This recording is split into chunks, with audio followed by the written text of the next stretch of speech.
High দর্শক বন্ধুরা, আজ আমরা এসেছি মাদারীপুর জেলার রাজৌরি উপজেলার সেই কদমবাড়িতে, যেখানে মহামানব গণেশ পাগলের আবির্ভাব ঘটে। 1255 বঙ্গাব্দে কোটালীপাড়া উপজেলার পোলসারি গ্রামে সাধুপুরুষ গণেশ পাগল জন্মগ্রহণ করেন। এখানকার পুরো এরিয়াটা 360 বিঘার উপরে, যত সব এই মন্দির এবং এই আশ্রমের অন্তর্ভুক্ত।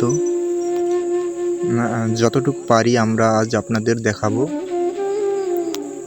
এর মন্দির এবং এর নানা সৌন্দর্য।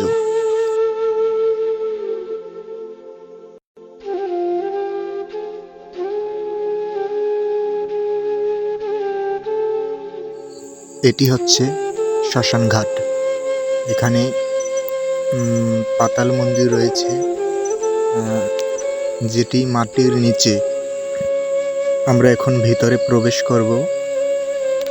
দেখতে পাচ্ছেন অনেকগুলো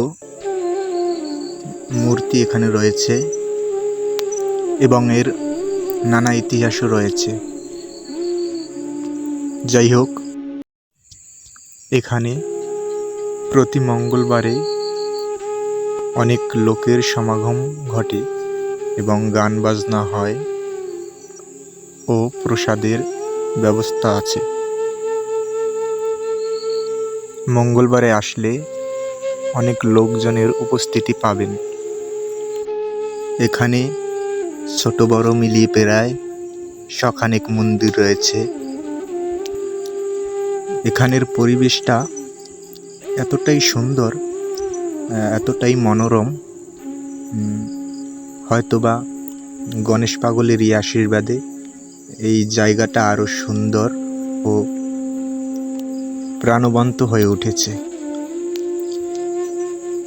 এখানে 13ই জ্যৈষ্ঠ যে অনুষ্ঠানটা হয়, দেশ বিদেশের বিভিন্ন লোকজন এখানে আসে এবং বাংলাদেশের নানা প্রান্ত থেকে এখানে এই গণেশ পাগলের আশ্রমে ছুটে আসে।